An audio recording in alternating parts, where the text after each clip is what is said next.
रात के 12 बजे थे। गांव की सड़कों पर सन्नाटा पसरा हुआ था। चारों ओर अंधेरा और बस कभी कभी कुत्तों के भौंकने की आवाज़ सुनाई दे रही थी। उस रात रमेश और उसकी नई नवेली दुल्हन सीमा एक शादी से लौट रहे थे। सीमा को सफ़ेद साड़ी पहने हुए एक औरत की कहानी के बारे में कुछ पता नहीं था, लेकिन रमेश बचपन से उस डरावनी कहानी को सुनता आ रहा था। रास्ते में रमेश की नज़र एक मोड़ पर पड़ी, जहां लोगों ने उसे सफ़ेद साड़ी वाली औरत के दिखाई देने की कहानियां सुनाई थीं। लेकिन उसने ये सोचकर सीमा को नहीं बताया कि वह डर जाएगी। वो दोनों चुपचाप अपनी मोटरसाइकिल से गुजर रहे थे कि अचानक सीमा ने उसके कंधे पर हाथ रखकर कहा, वो देखो, वहाँ कोई खड़ा है। रमेश का दिल तेजी से धड़कने लगा।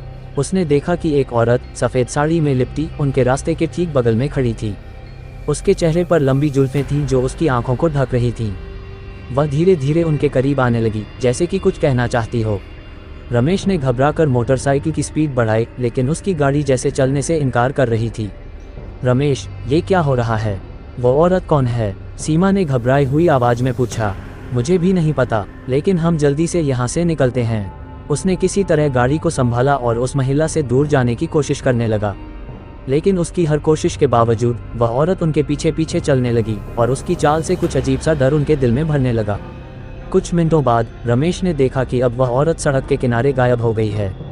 उसने राहत की सांस ली और फिर से गाड़ी तेजी से चलानी शुरू कर दी।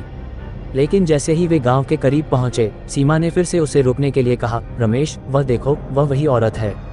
रमेश ने देखा कि वह औरत अब उनके घर के दरवाजे के पास खड़ी थी। इस बार उसकी आंखें लाल चमक रही थीं और उसके होठों पर एक रहस्यमयी मुस्कान थी। रमेश ने हिम्मत जुटाकर उससे पूछा, तुम कौन हो और हमारा पीछा क्यों कर रही हो? उस औरत ने धीरे धीरे अपनी ओर इशारा करते हुए कहा, मैं वही हूँ जो इस गांव की थी। मुझे इस गांव में मेरे ही अपनों ने धोखा दिया और मुझे मार डाला। मेरी आत्मा अब इस गांव में भटक रही है, हर रात उन्हीं सड़कों पर जो मेरे आखिरी रास्ते थे। इतना कहकर वह औरत धीरे धीरे हवा में घुलने लगी, मानो वह धुआं बनकर गायब हो रही हो।